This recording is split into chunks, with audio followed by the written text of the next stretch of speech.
부터 말도 안 하고 있지만 가장 문제되는 우리 미래통합당조차도 열중시하고 있는 것은 정치를 포기하는 거죠. 우리 현행 제도에 선거에 불복하는 이의신청하는 제도가 있음에도 불구하고 이의신청을 하면 마치 우리 민경욱 의원처럼 왕따를 당하는 것이 우리 거대 야당의 또 현실입니다. 이익을 보는 자가 누굽니까? 이게 뒤집어지면 한국당이 이익을 보는데도 불구하고 저는 그래서 부정선거 시비를 우리 시민단체가 나서줘서 해줄 필요가 있느냐 싶은 생각. 이익을 보는 놈들이 가만히 있는데 그런 생각을 해봅니다. 이렇게 미래통합당의 지리멸렬하는 것이 아까 말한 좋게 말하는 새로운 정치 세력에 대한 열망이 거꾸로 일어나지 않느냐. 이런 새로운 정치 세력은 통합당을 대체하는 국가개조 세력, 국가경영 세력, 국가개혁 세력, 국가건설 세력이고 거기에 대응하는 좌파는 국가파괴 세력이고 누구는 사회불만 세력이라고 합니다. 이런 프레임으로 다시 새로운 정치 세력을 만드는 당위성은 생기지 않았나.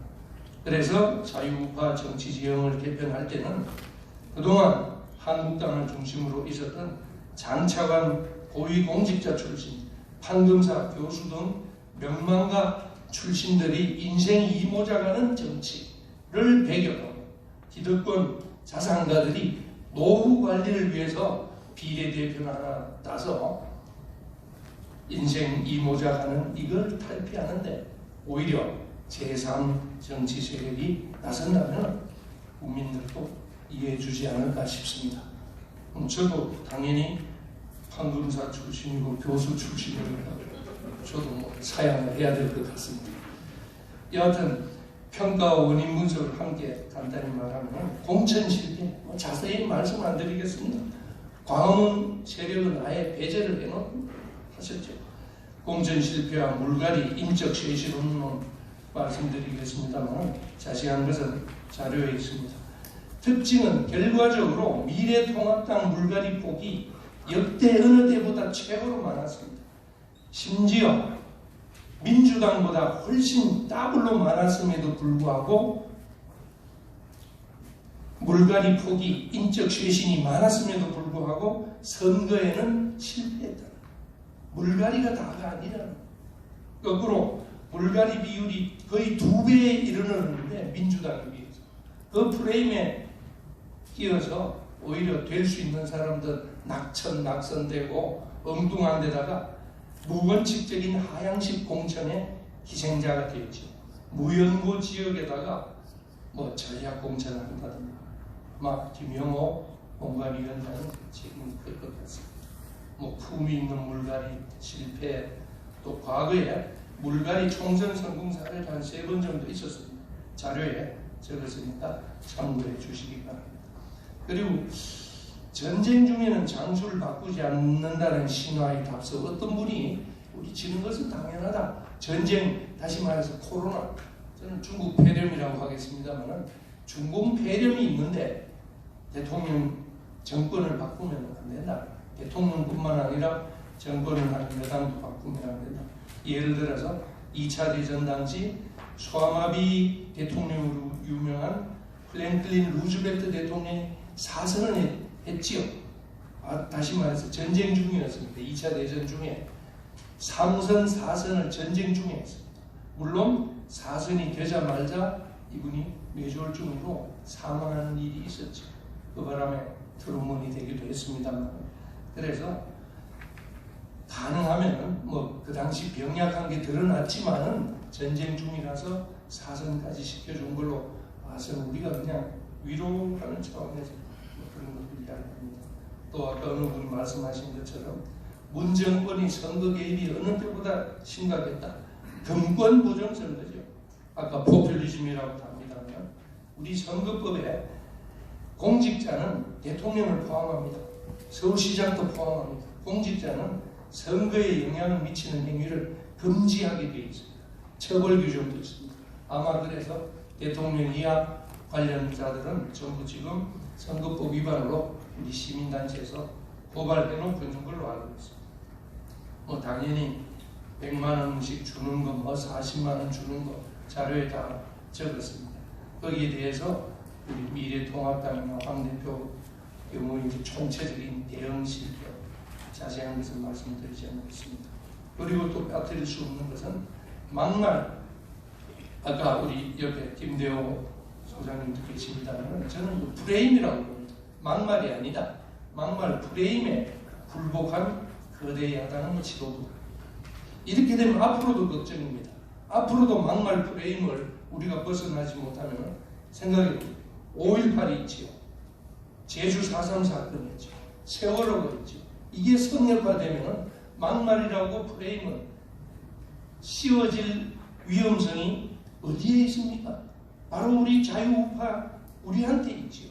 그런데 이 프레임을 우리가 스스로 탈피하지 못한다면 앞으로 이 막말 프레임은 계속 덧치게 됩니다. 자세한 것은 생략하겠습니다. 중도 확장의 허상과 문제죠. 작년 이맘때쯤 6월달에 한국당 인재영입 리스트가 뉴스에 난 적이 있었습니다. 유명한 요리가 백종원, 박찬호 야구선수, 이국종 의사, 선동열, 심지어 김연아까지. 중도 확장을 이런 데 하는 겁니다. 유명 인사 명망가 중심 영입의 문제점. 자세한 것을 말하지 않겠습니다. 또 중도 확장의 허상과 문제점으로 소위 좌클릭과 중도 확장. 중도라는 것은 여러분도 아시다시피 특정한 이념과 가치를 기준으로 정해지는 것이 아니죠. 중도 가치나 이념은 없지요. 엄밀하게 보면 기회주의적인 게 중도입니다. 다시 말해 스윙보트입니다. 우파가 마음에 들 때는 우파로 가고 좌파 쪽이 마음에 들 때는 좌파로 가는 무시한 기회주의적인 스윙보트가 중도인데 중도 클릭을 어떻게 하자는 겁니다. 그래서 통합당이 이야기하던 중도 클릭은 중도 클릭이 아니라 좌클릭이죠. 좌측으로 옮겨가는 거죠. 엄밀하게 보면 중도 확장이 아닙니다. 중도 확장은 어떻게 해야 됩니까? 오히려 매력적인 자유우파의 가치를 제대로 알림으로 해서 중도에 대한 확장을 나가는 것이 제대로 된 중도 확장이죠. 좌클릭이 아니라. 자세한 것은 또 생략하겠습니다만 그 증거로서 이번에 좌클릭 중도 통합을 명분으로 통합을 해서 안철수계, 유승민계를 통합 대상으로 삼았죠.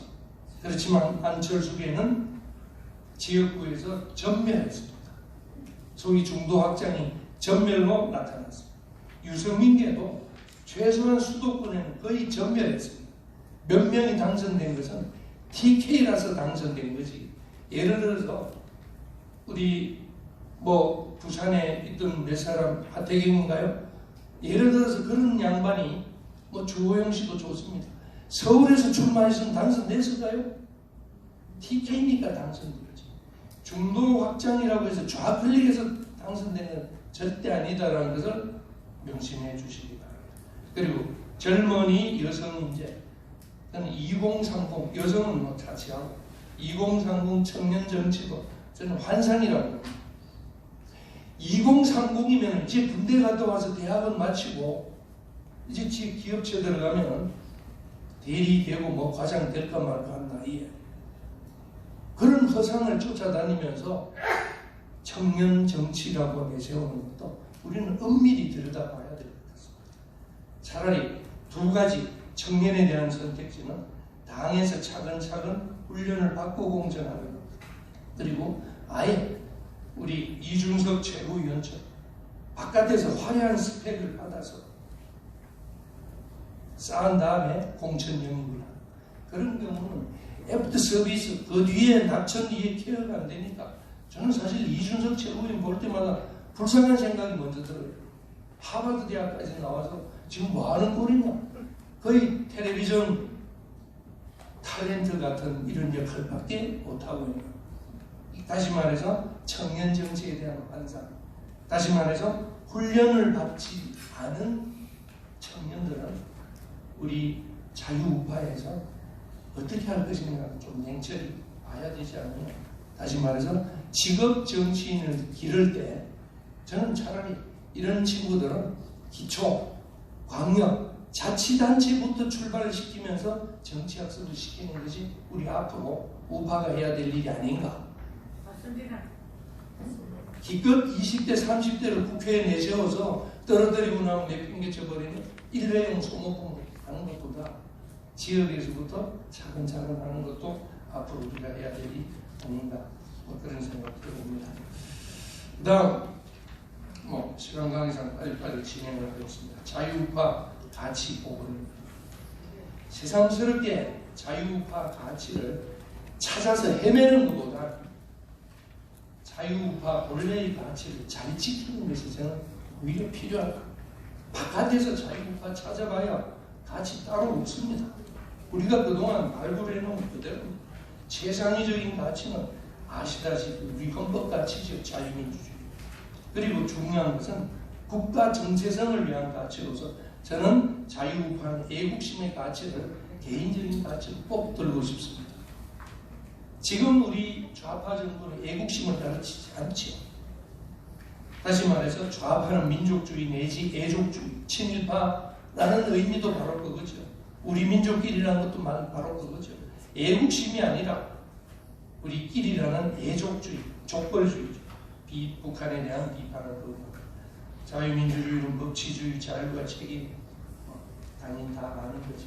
이런 자유우파의 가치를 지키는 것은 국민의 안전과 행복을 지키기 위한 것이라는 데 대한 확신을 먼저 가져야 됩니다. 그 다음 중요한 것은 이 가치를 실현하기 위한 수단으로서는 저는 세 가지 덕목을 꼭 들고 싶습니다. 희생과 연민한 양보, 유연성, 자유우파의 가치를 실현하기 위한 수단입니다. 희생은 다시 말해서 노블리스 오블리제 같은 공화주의적인 희생, 칼리 시민이라든가 우리 로마 시절, 공화정 시절 여러 가지 사례들이 많죠. 아니면 전쟁에는 제일 먼저 지도책이 나간다라는 그런 것도 자세한 건 생각하겠습니다만 우파의 가치로서 이런 솔선수범하는 희생, 연민한 양보는 어떻게 보면 영국 보수당이 거의 300년을 살아남을 수 있었던 이유가 기득권에 대한 약삭빠른 양보라고 저는 생각합니다. 좋게 말하면 연민한 양보죠. 기득권에 대한 양보, 그리고 유연성. 유연성은 어떻게 보면 기회주의적이든 라는 비판도 각오할 수 있어야 됩니다. 그 유연성은 중심 이동이 아닌 외연 확장, 아까 강조한 겁니다. 이 19세기 후반 친책이었던 영국 보수당, 자유우파 보수당의 면모를 일신한 디스레일리의 사례를 밑에 적었습니다. 유연성을 채택했다는 뜻입니다. 지켜야 할 자유우파의 가치, 개인적 가치, 공동체 가치, 국가 간 역사관 체계를 적었습니다만 살펴보면 도덕 교과서 같죠. 윤리 교과서죠. 바로 그겁니다. 다시 말해서 기존 질서를 파괴하고 윤리 도덕을 파괴하고 가족 관계를 해체하고 동성애를 찬성하는 것이 바로 좌파라는 거죠. 특히 문화자, 뉴 레프트로 들어오는 것은 기존 가치를 해체하는 거예요. 그럼 우리는 기존 가치를, 기존의 도덕 교과서 같은 지켜야 할 가치는 근면하고 성실하고 겸손하고 청렴하고 절약하고 정직하고 이런 가치는 우리가 지켜야 돼요. 가족을 중심으로 하는 공동체, 애국심 같은 거 읽어보면 될 것 같아서 특히 역사관에서는 역사를 부정하는 자학과 좌절의 역사. 저는 노무현 대통령이 다 좋습니다만 결정적으로 잘못한 자학과 좌절의 역사관은 국민에게 심겨주고 아직도 반성하지 않고 있는 민주당입니다. 다시 말해서 우리 근현대사가 정의가 패배하고 기회주의가 득세합니다. 이렇게 세계 10위권 안에 드는 잘 사는 나라가 정의가 패배하고 기회주의가 득세를 했으면 북한이 되어야죠. 저는 이 노무현 대통령이 살아있었으면 꼭 이 말은 반성을 해야 될 것 같아요. 자세한 것은 또 자료로 넘어가고 여하튼 그 다음에는 또 덧붙이고 싶은 것은 요즘 복지국가 우리 문재인이가 주는 돈 저도 받았습니다. 문재인이 주는 게 아니죠. 우리 국민은행 세금이죠. 경제민주화, 공정발전, 공정사회를 어떻게 볼 것이냐. 우리 좌파도 경제민주화를 아니 우파도 두려워해서는 안 되겠다. 그래서 꼭 좀 당부드리고 싶습니다. 우리 헌법 규정에 있습니다. 좋든 싫든. 다만 경제민주화의 수단과 방법을 어떻게 할 것인가를 깊이 고민해야 될 것 같습니다. 그러자면 기본소득제 같은 것도 어떻게 재원을 마련하고 어느 수준으로 할 것인가도 우리가 빨리 준비를 할 필요가 있지 않나. 예를 들어서 변호사, 형사사건 수임료 상한제를 도입한다거나 또 노동자의 부당이 사용자뿐만 아니라 부당노동이 자세한 것을 생각하겠습니다. 그리고 궁극적으로는 기득권 내려놓기는 누가 주도할 것인가. 과연 우리 스스로 아까 노블리스 올리제라고 했습니다. 훈련 없이 가능하지 않다. 스스로 가능한 끊임없이 생각해야 돼요. 마지막으로는 저는 우파의 벌을 주는 가치는 휴머니즘이라고 합니다. 교조주의, 전체주의를 배격하고 사람에 대한 따뜻한 시선을 가지는 것이야말로 복지라든가 우리 공동체를 대하는 우리 우파의 가치는 바로 휴머니즘이야. 지난번에 문재인 정권이 북한에서 넘어온 어선을 타고 넘어온 젊은 20대 청년을 포승줄에 묶어서 북한으로 보내는 걸 왜 끊임없이 이슈를 삼지 않습니까? 이거 인류에 반하는 일이 아닙니까? 우파가 지켜야 할 일은 바로 거기에 있다. 이런 생각을 합니다. 나머지 자유우파 가치의 구체적인 내용은 자료에 안보, 경제, 사회문화 그런데 꼭 당부드리는 것은 소위 강남 좌파에 대한 적절한 대응, 아까 문화좌파라고 했죠. 그리고 청산해야 될 가짜 보수, 다시 말해서 꼴통 보수, 극우 보수도 우리는 혹시 우리가 그렇게 들어가서는 안 된다는 부분도 또 우파의 확장성을 방해하는 부분은 해야 되지 않나. 자유우파의 가치와 미래통합당, 이제 우리 대안입니다. 자유우파의 가치에 반하는 미래통합당의 행태, 아까 말씀드렸죠. 특히 반공, 안보, 성장 가치에서 벗어나자고 급기야 주장하는 걸 보고 정말 저는 한탄스럽습니다. 이제 정체가 드러났습니다. 우리 현실에서 공산주의 이념으로 통일이 아닌 분단국가가 있는 전 세계 유일한 국가에서 휴전 상태, 적화를 노리고 있는 이 상대방이 있는 국가에서 공산당을 허용하자. 저는 벌써 한국당은 이래서는 안 된다고 봅니다. 세계 유일의 공산왕조 세습 독재 국가가 바로 버티고 있는 데서 우리가 허용하는 공산당은 미국에서 허용하는, 일본에서 허용하는 공산당은 차이가 다르지. 여러분 그걸 생각해야 돼요. 우리가 통일된 이후에는 허용할 수 있겠죠. 그 정도 말씀드리고, 마지막은 거대 야당 미래통합당을 대체할 자유우파 제3정당의 가능성, 단기 장기도 생략을 하겠습니다만 한 가지 사례, 영국의 자유당을 저는 벤치마킹할 필요가 있습니다. 영국에서 자유당이라는 의미는 리버럴이라는 말이 원래 진보적이라는 뜻을 내포하고 있죠. 미국에도 민주당이 리버럴입니다. 그때 그 리버럴은 진보적입니다. 공화당이 보수, 자유당 내지 민주당은 리버럴 진보입니다. 그래서 영국에서도 원래 양대 정당의 축은 보수당과 자유당이 있었습니다만 자유당이 우리 한국당처럼 시들시들해져서 결국은 양대 정당의 한 축을 노동당이 담당하게 되는 그 과정을 자세히 백과사전 보고 뺏겨서 적었습니다.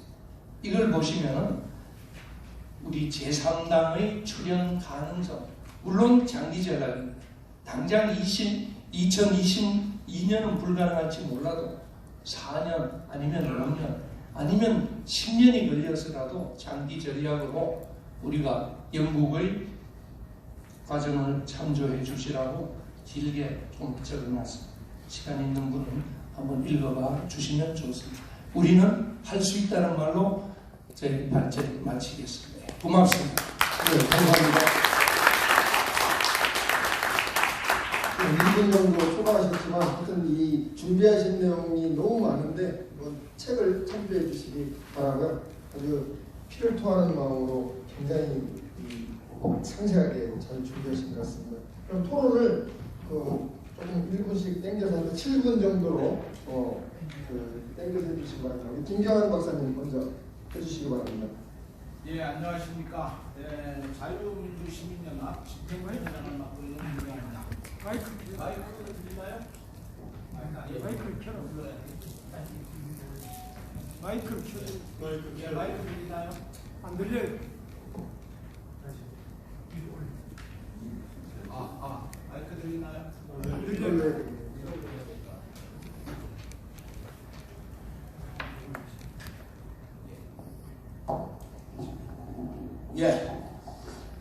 다시 인사드리겠습니다. 자유민주시민연합 집행위원장을 맡고 있는 김경환입니다.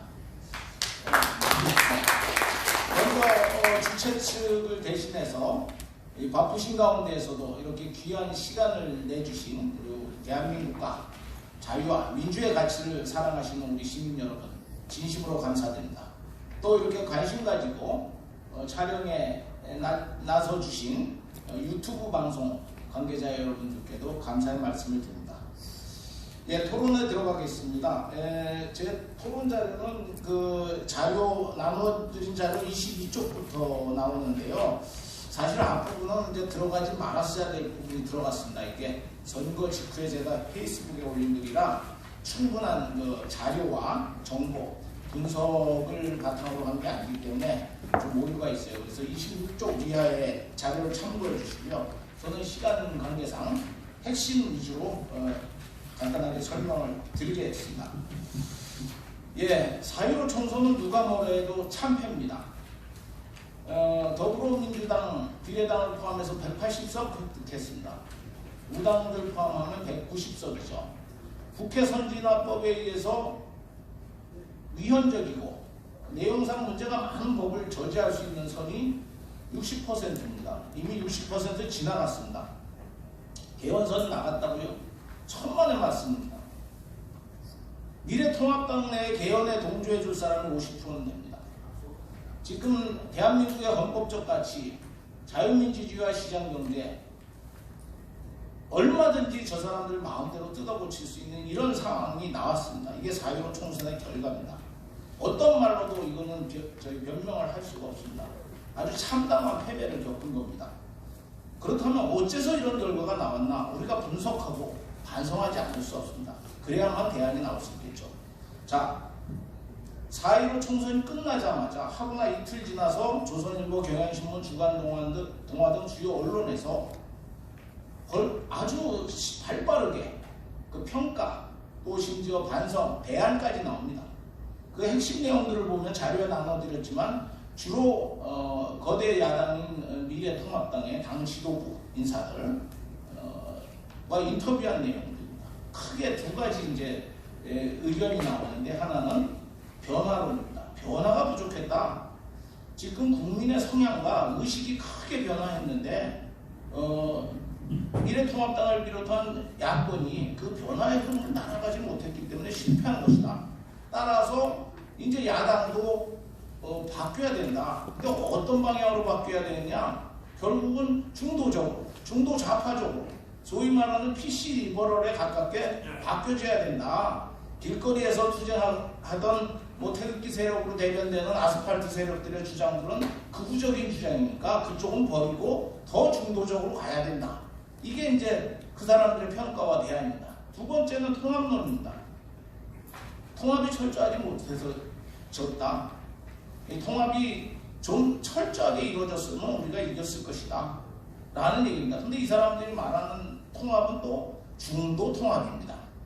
자, 그럼 이 사람들 주장이 맞습니까? 이 사람들 주장대로라면은 미래통합당을 비롯해서 야권이 더 왼쪽으로 가고 더 중도적으로 가야 돼. 혁신을 하고 통합을 해야 되겠죠. 과연 그런지 한번 분석을 해보겠습니다. 분석에 들어가기 전에 여러분들 이 변화와 혁신이라는 말 어디서 많이 들어본 말 같지 않아요? 변화와 혁신 또는 변화와 통합, 이게 바로 2000년 1월 15일 날 유승민이 새로운 보수당을 만들 때 기치로 들었던 내용입니다. 지금 언론과 미래통합당의 지도부가 제시하는 얘기가 바로 그 방향으로 가자는 얘기예요. 그 말이 맞다면 또 그렇게라도 가야겠죠. 그래서 저 사람들의 그 반대한민국적인 반자유민주적인 행태를 저지해야 되겠죠. 근데 우선 객관적인 데이터부터 분석을 해보자 이런 얘기입니다. 그래서 제 자료에 자세히 나와 있습니다만은 뭐 정치평론가 얘기는 과거에는 20대, 40대와 50대 이상인가의 세대 간의 대결이었는데 이제 50대까지 넘어갔다 이렇게 얘기를 합니다. 그래서 국민의 성향이 바뀌었다 그러는데 제가 선거 결과를 보니까 자 지역구 득표율이 49.9 대 41.5, 8.4%밖에 차이가 안 났죠. 또 심지어 비례대표 정당 지지율은 33.8%로 더불어민주당이 33.3%를 오히려 이겼습니다. 이게 무슨 말이냐면 국민의 성향은 바뀌지 않았다는 겁니다. 정치적 큰 흐름의 변화도 없었다는 얘기입니다. 무슨 얘기냐? 원래 진보와 보수는 40대 40입니다.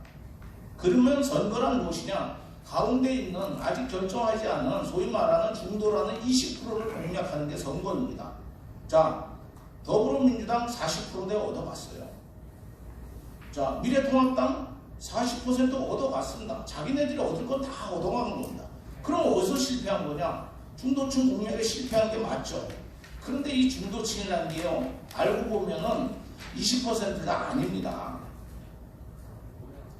우리가 흔히 중도층이라고 하는데 이건 이제 정치 분석가들의 분석에 의하면 대부분은 그냥 모더레이트, 온건파고 대부분 또 한 50% 정도가 온건파고 대부분 이미 마음속으로 정할 당은 다 정해져 있는 거예요. 그리고 한 30% 정도가 무당파, 이 사람들은 어차피 기권할 사람들.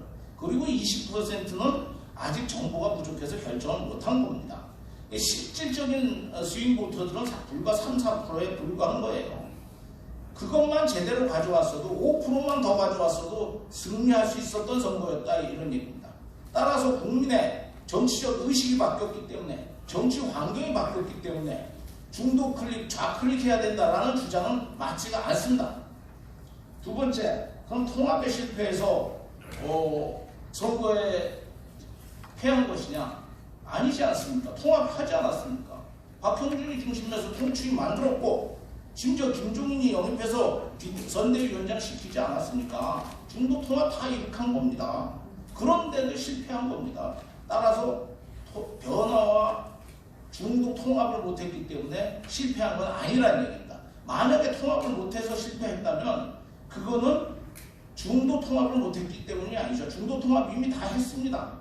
진짜 나라를 사랑하고 자 작년 10월 이후에 금년도 2월까지 여론조사나 국민적 분위기를 봤을 때는 선거 괜찮았습니다. 충분히 이길 수 있었습니다.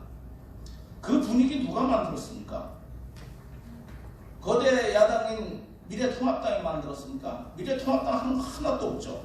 시민들이 길거리에서 싸워서 문재인 정부의 실정, 부정부패, 비리 공격해서 지지율 끌어올리고 문재인 정부 지지율 낮춰놨습니다. 그런데 막상 선거전에 들어가니까 다 둘러엎었어요. 이게 그런데 통합에서 그 사람들을 오히려 배제시킨 거, 이게 오히려 큰 페인이 아니었나 이런 생각이 듭니다. 자, 뭐 중도적으로 혁신 못하고 중도적으로 통합 못했기 때문에 실패했다. 이 말은 새빨간 거짓말입니다.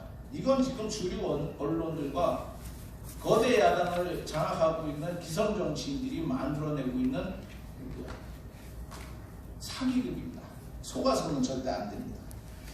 자, 그러면 진짜 페인이 뭘까요? 가장 큰 페인은 코로나입니다. 팬데믹입니다. 보통 이제 총선은 정권 심판론이 우세하게 돼 있어요. 근데 이번에 정권 심판할 게 뭐 한두 가지였습니다. 제가 자료에 써놨지만 여러분들 더 잘 아실 거예요. 문재인 정권의 폭주, 부정, 부패, 비리 말도 할 수 없을 정도로 많죠. 또 심지어 자기네들이 발이 저려서 뭐 어두운 검은 그림자가 어쩌고 저쩌고. 예, 이제 짧게 하겠습니다. 핵심은 뭐냐?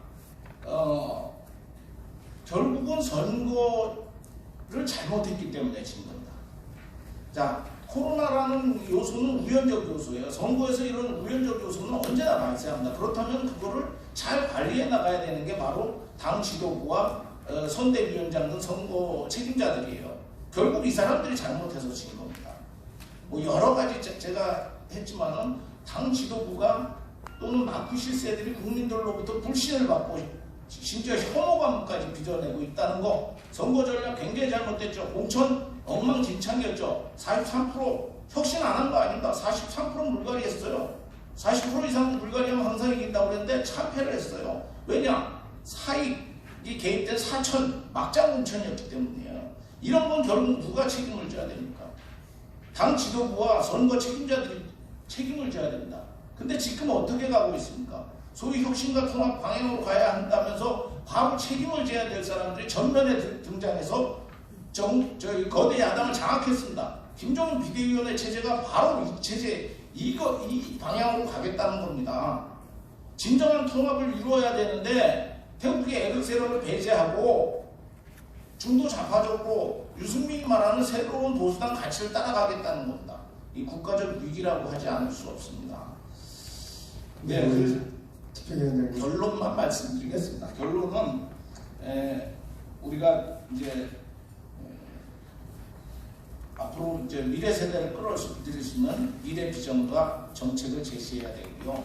그 다음에 뭔가 우리가 민주당에게 배워서 제3이 가야 된다는데 배울 점이 있습니다. 가치와 정책을 배워서는 안 되죠. 우리가 좌파적인 정책 같이 배워서는 안 됩니다. 우리가 배워야 될 건 그 사람들이 과거에 어떻게 했습니까? 친노 패족이라는 소리 들을 때도 그 사람들은 단결하고 통합하고 투쟁했습니다. 오히려 그런 정신을 우리가 배워야 되지 않나 이렇게 생각합니다. 감사합니다. 필요한 그런 의견이었습니다. 하실 말씀 되게 많으신데 제가 시간을 잘라서 죄송합니다. 이 주최 측으로서 좀 오버입니다. 시간을 많이 오버했습니다. 자, 그러면 다음 순서로는 우리 김대호 사회디자인연구소장님의 말씀을 듣도록 하겠습니다. 예. 45분까지 해주시기 바랍니다. 네, 반갑습니다. 선거평가가 무지하게 중요한데 너무 좀 대충 하는 것 같아요. 어쨌든 늦었지만 이런 자리를 갖게 돼가지고 다행으로 생각을 합니다. 자, 선거평가 하면 항상 나오는 얘기가 그렇습니다. 선거가 졌다. 왜 졌냐? 지금 나오는 얘기입니다. 뭐 코로나 때문에 졌다, 현금 살포 때문에 졌다, 공천 실패 때문에 졌다, 선거 전략 때문에 졌다. 뭐 이런 얘기 하지 않습니까, 그죠? 자, 그러면은 뭐 공천 실패는 왜 그랬냐? 근데 물갈이도 많이 했네요, 보니까. 그럼 물갈이의 어떤 폭의 문제만은 아니구나. 뭐 이제 이럴 거 아닙니까, 그죠? 그럼 어떤 것이 잘된 공천인가? 그러면은 얘기가 이제 백과점명으로 나눠집니다, 이거는. 사실은 코로나와 현금 살포라고 하는 것은 다시 있기 힘듭니다, 사실. 자, 그러면 이제 이 요인은 다음 선거 때는 별로 없을 것 아닙니까, 그죠? 자, 그런데 사실은 이거는 또 한편으로 경계 실패의 측면도 있는 겁니다. 이건 미리 예상이 됐던 거니까. 자, 그러면 공천 실패 문제는 항상 보면은 뭐 공천 갈등, 공천 작업만 있습니다. 그러면 다음번에 그러면은 뭐 공천 실패를 갖다가 하지 않을 과연 그러면 도리가 있냐? 이 부분은 사실 이제는 뭐 자신 있게 얘기할 사람은 없는 겁니다. 이게 뭐 실패하면 항상 리더십 문제니까요. 그럼 그 리더십을 갖다 바로 세울 수 있냐? 자, 이렇게 되면은 선거 평가를 했는데 다 뭐 고개 끄덕끄덕 했는데 그 다음에는 그러면은 그것을 갖다가 고칠 수 있는지는 다 오리무중으로 빠져들어버립니다. 그러니까 저는 그래서 선거 평가를 할 때는 이 선거 데이터를 1차적으로 선거 데이터들을 갖다가 자세히 뜯어봐야 됩니다. 그래서 상관관계와 인과관계를 갖다가 좀 잘 살펴야 됩니다. 그 다음에 또 선거라고 하는 거는 원래 이제 그 여론조사라는 게 있지 않습니까? 이게 여의도 연구원에서도 뭐 판세 분석을 하고 그에 따라서 이제 전략 현수를 갖다 수립을 하는데 그러면 그 판세 분석 조사하고 그 다음에 선거 전략하고 그러면 이게 어떻게 이제 연계되냐 이런 걸 따져봐야 될 거 아닙니까? 이런 걸 따져보면 책임 소재가 이제 이렇게 분명히 드러납니다. 이게 여의도 연구원이 원래 이제 냉정한 어떤 판세 분석을 하기로 아주 정편이 나 있습니다. 이쪽에서 3월 29일부터 30일 1차 조사를 하고 그 다음에 4월 한 5, 6일 2차, 그 다음에 4월 8, 9일 7, 8일 3차, 그 다음에 4월 10일 4차 이 판세 분석을 갖다가 했습니다. 이게 많은 돈을 들여가지고 자 그때 이제 뭐냐면 1차 판세 분석에서 대략 그때 지역구 130석이 예측이겠습니다. 수도권 50석 포함해가지고 할 만한 선거였어요. 이거는 뭐냐면은 압승은 아니지만 신성이 가능한 수치입니다. 그런데 2차, 3차, 4차로 내려오면서 쭉 지지율이 미끄럼틀을 탔다는 겁니다. 이게. 자 그리고 나서 3차에서 4차로 내려올 때는 4월 10일 전후 해가지고 그때 박영준이 그랬습니다. 80석도 위태롭다 그랬습니다. 지역구. 큰일 났다 그랬어요. 이 판세 분석 조사들이 뭐냐면 여의도 연구원에서 조사한 거거든요. 자 그렇다면은 앞에 뭐 공천 문제, 뭐 탄핵 문제, 한 가지 문제들 다 있습니다. 이게. 근데 그럼에도 불구하고 3월 29일에서 30일 1차 조사에는 지역구 130석이 예측이 됐던 겁니다. 이게. 그러면 비례까지 합치면 150석이 넘는 겁니다. 자 그러면 왜 이게 미끄럼틀을 탔느냐? 이제 이거를 1차적으로 따져봐야 될 거 아닙니까? 그죠? 그러면 당연히 어떤 거기서 있었던 사건들을 뜯어봐야 될 거 아닙니까? 그죠? 그러면 이제 코로나 현금 살포 관련해가지고 이렇게 이제 갈등이 있었습니다. 저쪽에서 1인당 50만원, 4인 가족 기준 100만원을 얘기할 때, 그러면서 이제 소득하위 50% 할래, 70% 할래, 이쪽에서는 뭐냐면은 1인당 50만원, 그 4인 가족 기준 200만원을 갖다가 황교안이 내질렀습니다. 이게 그 100%로 하겠다 내질렀고, 거기에 대해서 유승민 등이 반대했고, 아마 보수 지식사회에서도 많이 반대를 한 걸로 알고 있습니다. 일단 이런 것들이 있었습니다. 이게. 그 다음에 그 뒤에 말기에 가가지고 지금 나왔듯이 현금을 갖다가 209만 가구 한 400여만 원에 돼가지고 40만 원씩을 갖다 돈을 갖다 보냈지 않습니까? 그죠? 이거 예고됐던 겁니다. 이게. 그 다음에 그 중간에 이제 이른바 막말이라는 공방이 있었습니다. 자 그러면서 이제 이거 제가 이제 바로 제가 당사자입니다. 이게 이른바 이제 연타석 세대 비하 발언으로 했다고 되어 있습니다. 자, 그 내용도 그냥 짧게 말씀드리면 그렇습니다. 3040 세대 논리없고 무지해 이렇게 그 YTN이 보도가 나갔어요. 제가 바로 열받을 만한 얘기예요. 그런데 제가 그런 발언을 갖다가 하지를 않았습니다. 자, 30대 중반에서 40대, 그러니까 60, 70대는 대한민국이 얼마나 어려운 상황에서 이렇게 올라왔는지를 갖다가 알고 있다. 그래서 그 문제의식이 논리가 있다. 그런데 30대 중반에서 40대는 논리가 아니라 말이란 정서다 그랬습니다. 이게 이제 거대한 무지와 착각입니다. 됐는데 앞뒤 뒤 잘라버리고 3040 세대 논리 없고 무지해 이렇게 나갑니다. 이거 제 말에 불찰이 있는데 그런데 이제 이거를 갖다가 그 당연히 어떤 선거 상황에서는 지금 언론이 사실은 관영 언론이지 않습니까? YTN이 어떤 회사입니까 이게? KBS, MBC가 어떤 회사입니까 이게?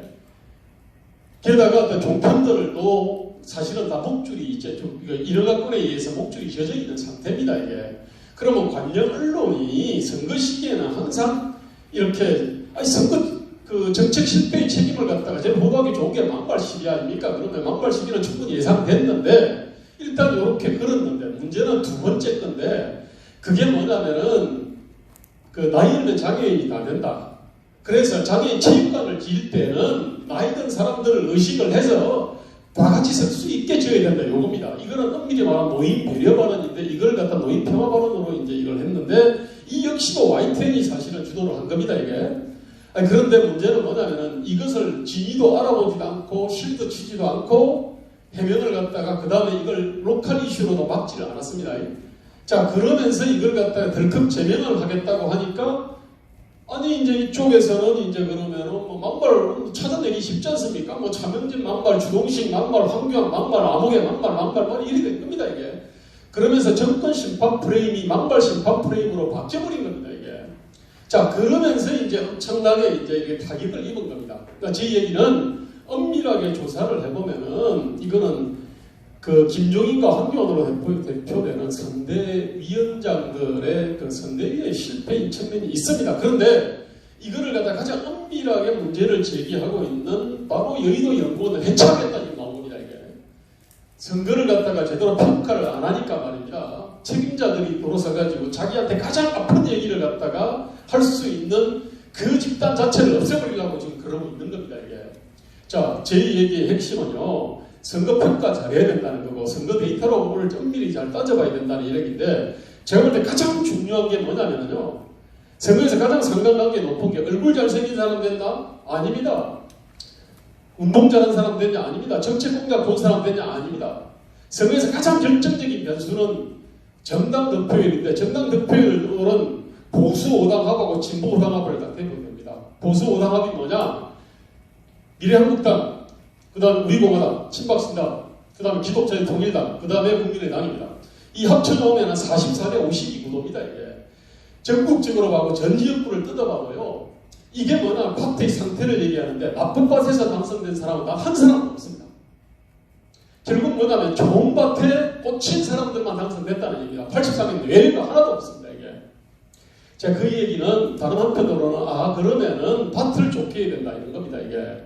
정당의 어떤 지지율과 득표율을 갖다가 올리는 게 모든 것의 관건이다, 이런 겁니다. 그렇게 된다 그러면은 어떻게 비호감도를 개선할 거냐, 이겁니다. 그 비호감이라고 하는 거는 인수분해를 해보면은 굉장히 여러 가지 복합적 요소가 있습니다. 근데 이 문제를 갖다가 야, 중도 외연 확장 못 해가지고 졌다. 근데 이런 식으로 나가게 된다 그러면은 아스팔트 우파하고 거부하고 결별하고 그 다음에 중도 깨놔야 되겠네. 이런 식으로 이제 아주 무식한 결론을 갖다가 내리게 됩니다. 근데 이런 형태 자체가 사실은 비호감입니다. 제대로 된 어떤 성찰 반성 없이 반성쇼 하지 않습니까? 그죠?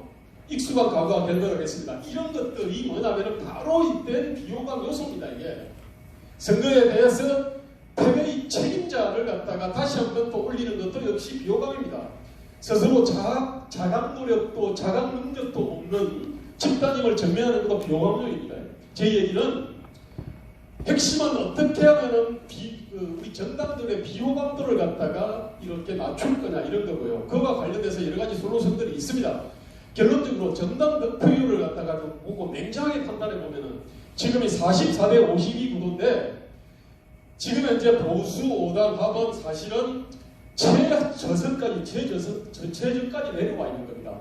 저쪽 굉장히 거품이 많습니다. 그 얘기는 2년 뒤에 대선 총선을 할 때 이쪽에서 웬만만 하면 조금만 잘하면은 이길 수가 있는 겁니다. 이게 그 핵심은 뭐냐면은 바로 미래통합당과 미래한국당의 어떤 비호감도를 갖다 어떻게 낮출 거냐 그런 거고 비호감 요소가 한 10개 정도가 굵은 것들이 있습니다. 이 부분을 갖다가 어떻게 낮출 거냐 그 부분에 대해 가지고 이제 이 논의를 갖다가 모으면은 2002년 뒤에는 바로 이길 수가 있습니다. 그리고 이 문제는 절탁동기라고 내부의 어떤 혁신과 그 다음에 여기 시민사회의 외부의 혁신 이것이 만나야 됩니다. 그래서 그러면은 저는 비호감도를 개선할 수 있고 정당 득표 44%를 갖다가 50%로 충분히 올릴 수 있다고 생각을 합니다.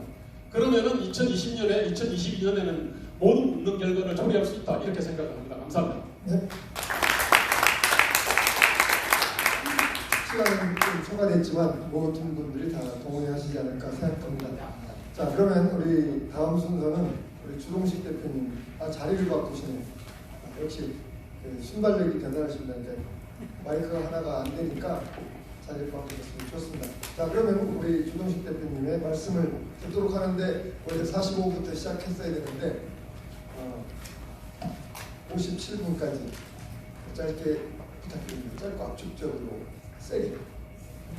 저도 이번에 막말 누구라는 소리를 꽤 많이 들었습니다. 아마 다른 수익을 보자고 제가 방금 발표하신 김대호 소장 박사 한 10배 정도는 쓰지 않았을까 싶습니다. 주로 제가 발언한 내용이 그런 거였습니다. 메인 슬로건이 문재인이냐 대한민국이냐 하는 것이었습니다. 이 상당히 충격을 준 그런 슬로건이었다고 생각합니다. 또 보조 슬로건으로 호남이 변해야 대한민국이 살아난다. 이런 이야기를 했고 친구의 토론에서는 이런 이야기도 했습니다. 문재인의 광중 발언이나 또 코로나19 대응을 보면은 문재인이 대한민국 대통령인지 아니면 시진핑이 임명한 중국의 남한 총독인지 의문스럽다.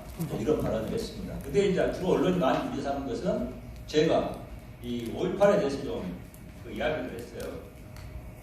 좌파들이 광주에서 5.18을 분기로 시민들을 볼모 삼아가지고 관련 시설과 행사 그리고 단체 등을 계속 늘려서 소위 말해서 편하게 무의도시 훈련은 그 목적을 위해서 5.18을 악용을 하고 이 시민들을 볼모 삼아서 지금 그렇게 하고 있다. 행태를 부리고 있다. 그래서 광주가 생산은 없고 제사에 매달리는 도시가 되고 있다. 그래서 5.18뿐만이 아니라 세월호니 뭐니 무슨 안 좋은 일만 생기면은 이 광주에 쫓아와가지고 제사를 지내는 그런 도시가 되고 있다. 결과적으로 이 생산이 없고 제사에 매달리다 보니까 해마다 청년 인구가 5,000명씩 줄어들고 이 기업들이 기피하는 도시가 되고 있다.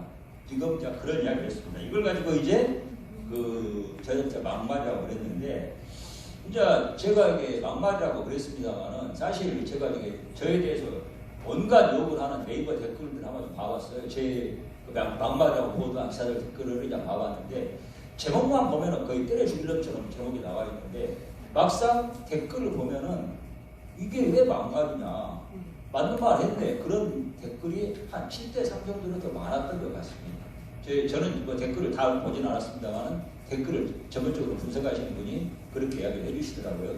그러니까 제목은 엄청나게 좀 그 언론의 입맛에 맞게 가공을 하는데 제 말을 보도를 하려고 하면 제가 한 말을 인용할 수밖에 없거든요. 그러니까 보면은 이게 맞다고 느끼는 분들이 상당히 많았고 더 많았다는 겁니다. 근데 이제 제가 이제 문제로 느끼는 것은 이 언론이 막말 프레임을 씌웠는데 정작 제 메시지를 가지고 문제 삼은 건 아니었다고 봅니다. 그러니까 제 메시지가 문제라면 이걸 가지고 시비를 걸었을 거예요. 이게 왜 문제인가? 근데 왜 문제인가를 가지고 한 것은 없고 그냥 막말이라고 답하시는 겁니다. 어떻게 이런 말을 할 수 있냐? 그런 식의 말이지 이게 왜 문제인가 하는 말에 대해서는 그 논리적으로 짚거나 하는 부분이 하나도 없었거든요. 제가 뭐 세월호를 그런 말도 이렇게 했습니다. 세월호 그 아예 뭐냐 해마다 뭐 천천씩 만들어서 계속 침몰시키자. 그러면은 일자리 양질의 일자리 얼마나 만들 수 있는 거 아니야? 그런 이야기를 했거든요. 그 뭐냐고요? 제가 이제 그런 이야기 해놓고 일종의 비유라고 말을 했습니다. 세월호라는 게 좌파들이 자기들이 원하는 결론이 나올 때까지는 무슨 이야기를 과학적인 근거를 대도 인정하지 않고 계속 2차 조사, 3차 조사, 4차 조사 앞으로 무한정 계속 조사할 거 아니냐. 그러면 그 정부가 편하게 앉아서 제대로 정부 회사 따는데 일거리 무한정으로 만들 수 있다. 이제 일종의 비유였거든요. 그거 보면은 지금 이 세월호 그동안에 백스 하나가 제대로 나온 게 없지 않습니까?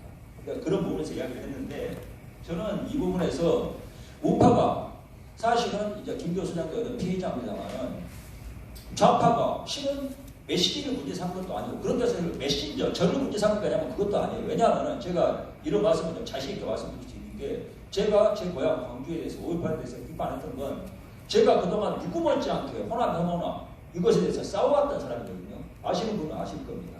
그렇기 때문에 자신 있게 이야기할 수 있기 때문에 그런 말을 했던 것이고 그렇기 때문에 내가 메신저가 문제냐 저는 그렇게 생각하지 않습니다. 메신저가 문제라고 하면 평소에도 호남을 혐오하고 5.18 욕하고 그랬던 사람이라면 메신저가 문제겠지만 저는 그것도 아니라고 보거든요.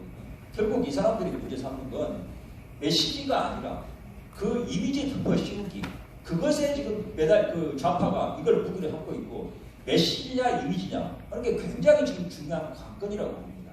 지금 좌파들은 원래 그 감성팔이 있잖아요. 그러잖아요. 그 다음 송장팔이, 시체팔이, 관장사 하는 이야기가 있는데 이게 전부 이를테면은 논리나 이미지가 없이 메시지가 없이 이미지 그냥 겉으로 얄팍하게 순식간에 보이는 이미지 장사만 하고 있다는 겁니다. 지금 우파가 저는 이번에 막말 프레임에 굴복한 게 이 좌파의 이미지 정치에 한국 선을 들고 백기를 든 것이라고 생각을 합니다.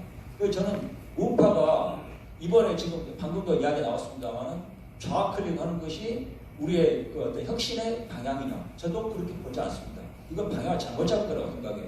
그러면 그 대신 우리의 혁신 방향을 할 필요가 없느냐 저는 혁신을 해야 된다고 보고 처참하게 실패했고 여기서 탄핵 문제에서도 제가 분명히 말씀드린다고 하면은 우리가 탄핵을 수용할 수밖에 없다는 게 저는 그렇게 보는데 이게 그 싫어하시는 분도 계실 겁니다만은 저는 탄핵이 박근혜 대통령 탄핵이 아닙니다. 우파 전체에 대한 탄핵이라는 걸 우리가 인정을 해야 돼요. 그러면 바꿔야 됩니다. 그걸 인정해야 된다고 보고요. 그런데 바꾸는데 엉뚱하게 좌클릭 하자는 이야기가 아니라 저는 우파 내부의 이 변화를 시켜야 한다고 봅니다. 그거 뭐냐? 간단히 말해서 아까 메시지냐 이미지냐 이야기했는데 이미지가 아닌 좌파들이 이미지 공세를 하면 우파는 거기에 대응해서 제대로 된 메시지를 만들어야 되는데 그 메시지 만든 적이 있는가? 저는 없다고 보거든요. 그 단적인 증거가 뭔가? 우파들이 제일 좋아하는 말, 저 어렸을 때 많이 들은 말이 있습니다. 말 많으면 빨갱이라고 그랬잖아요. 그런데 그래서 우파는 주로 말을 하지 말라는, 말을 죽이는 정치를 해왔습니다. 근데 정치는 제가 단적으로 말씀드리는데 전쟁 대신에 하는 겁니다. 전쟁 대신에 하면 뭘로 하는 전쟁이냐? 말로 하는 전쟁입니다. 말로 하는 전쟁.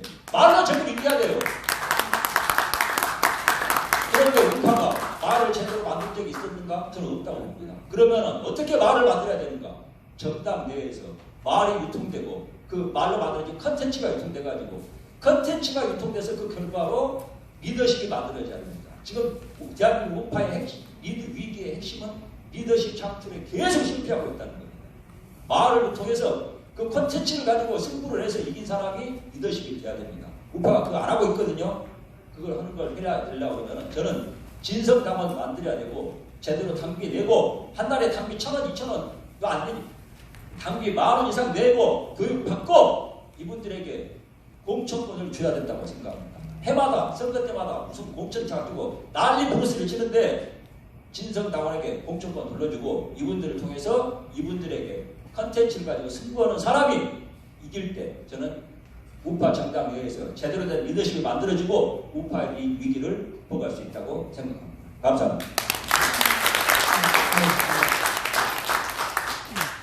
조금 시간 오버했지만 하여튼 핵심적인 이야기를 많이 하셔가지고 그 객석에서 박수도 나오시고 그랬습니다.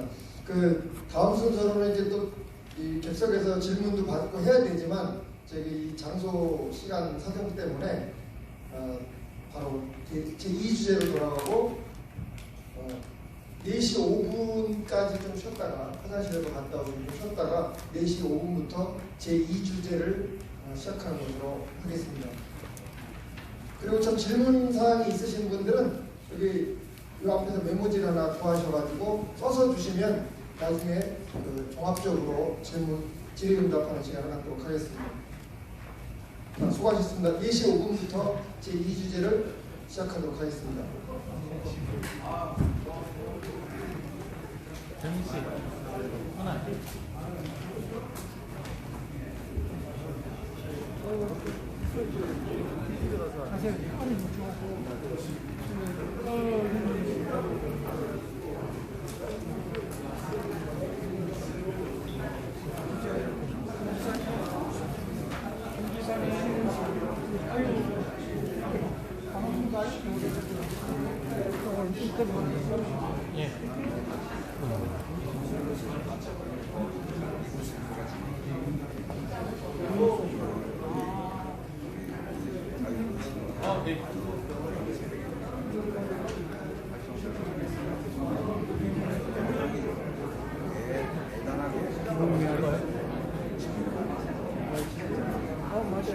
그거는 로드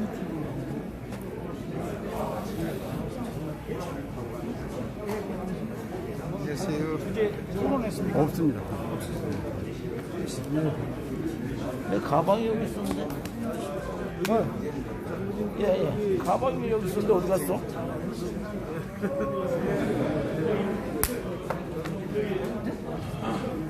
여기 가방이 없었어. 수고하셨습니다.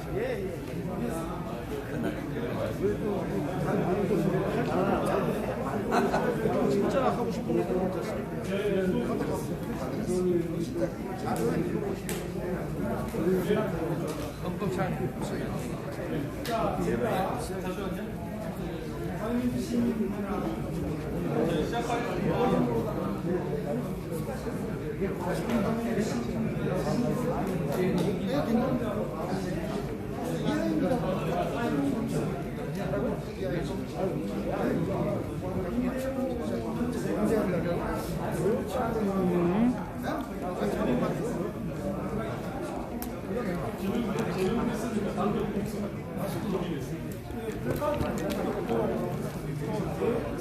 김문수가 있네.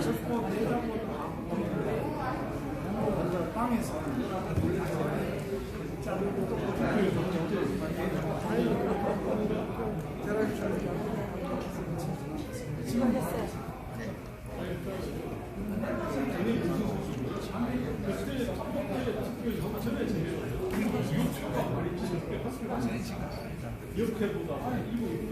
밤 12시까지 하면 공초 지날 수 있는 거지. 6시까지.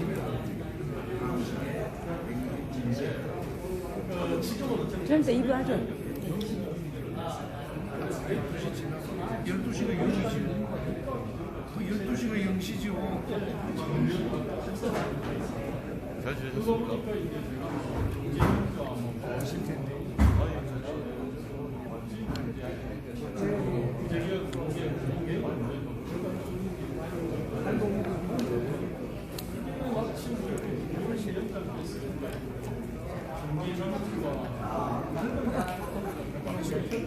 이거는 후공메아리요. 네. 명함 하나 주시오. 자, 그래야 보고 또 엄지 쫙 내고. 응?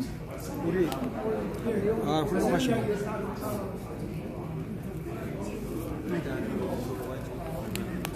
아하. 이리 치고 들어가면 되죠. 후공메아리. 예. 네. 오늘 아까 주동식 씨가 어디 있어? 주동식 씨가 칭찬을 좀 해주고 싶어서 어디가 있죠? 어느 분이죠? 몰라요. 광주고요. 김대호 후보는 자갈밖에 해줘요.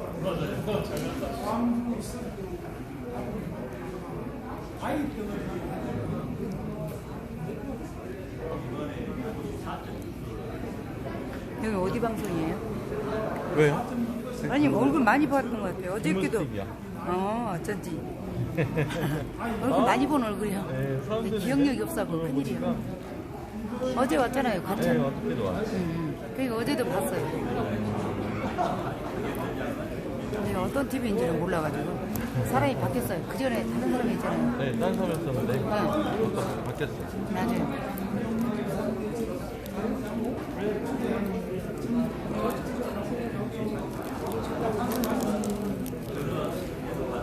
소리가 들립니까? 너무 멀리 있어갖고 소리가 안 들릴 것 같은데. 여기 있어갖고 소리가 들리려면 몰라. 안 들릴걸요? 그러게. 근데 왜 가만히 있어 시청자가.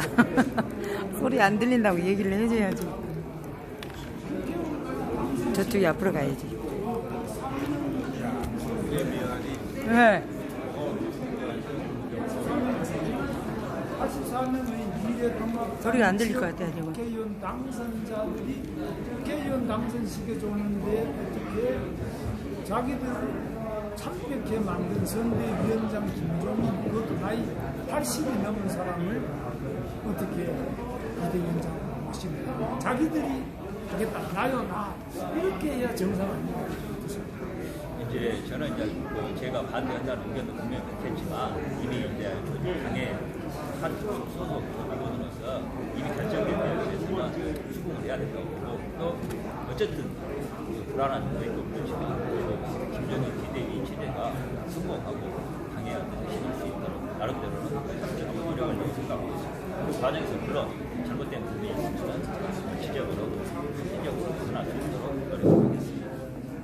과거의 사례를 봐서는 광주 서구가 조직위원장이 말한다고 자리를 정리해 주시기 바랍니다. 그럼에도 불구하고 광주에서 이번에 출마하신 분 총회이시죠. 그 광주에서는 두 분이었습니다. 네, 두 분이라도 뭉쳐가지고 자, 이 주제 전라도의 목소리 시도적으로 시작하도록 하겠습니다. 여기 이제 그 말씀하신 대로 노력을 할 거고요. 많은 분들이 이제 선거 끝났으니까 서울로 가라 그러시는데 저는 선거보다 더 힘들지만 광주에 나가서 활동하면서 현지에서 어떤 보수 자유의 그 진영도 정하고 저격하는데 제 노력을 저도 할 생각이고 현지에서 활동하겠습니다. 네, 화이팅! 자, 그럼 우리 김대호 위원장한테 물어보겠습니다.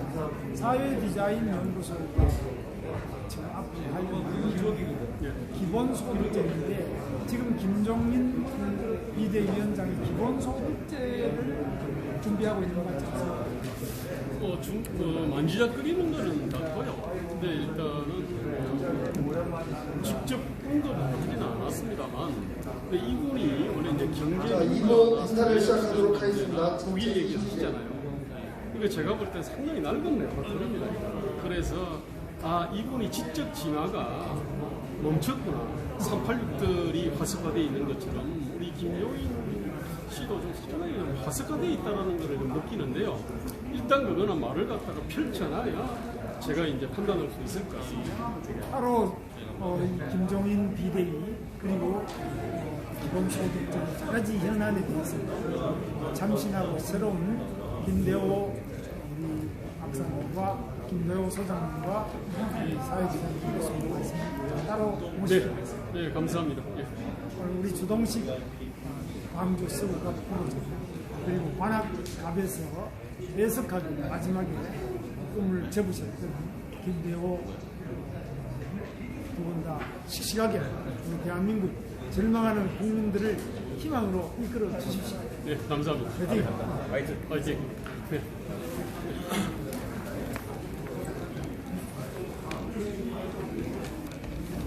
자, 제2주제를 시작하도록 하겠습니다. 이 주제를 맡으실 분들을 간략히 소개해드리겠습니다. 발제를 맡으신 우리 조동길 교수님은 우리 자유민주시민연합, 자유연합의 정책연구원인 자유민주정책연구원단을 맡고 계십니다. 명지대 교수 명예대 주시고요. 바른사회 시민의 공동대표시고 그리고 우리 자유민주정책연구원단을 맡고 계십니다. 토론을 맡아주실 우리 김경원 교수님은 세종대 총장님이시고 삼성증권 리서치센터장, 삼성경제연구소 금융실장, 글로벌실장 전무를 역임하셨으며 CJ그룹 전략계획 총괄부사장님을 역임하셨습니다. 경영전문대학 세종대 경영전문대학원 원장고 우리 주한규 교수님은 서울대 원자핵공학과 교수님이신데 한국원자력연구소 책임연구원을 역임하셨고 최근에 이제 탈원전 반대 100만인 서명운동을 주도하고 계십니다. 그리고 최원목 교수님은 이화여대 박박전문대학원 교수님이신데 외무고시, 행정고시를 하시고 삼시 하면 굉장히 수제 중에 수제인데 외무고시, 행정고시 하셨고 외무부 국민과에 공부하셔서 통상 전문가이십니다. 네.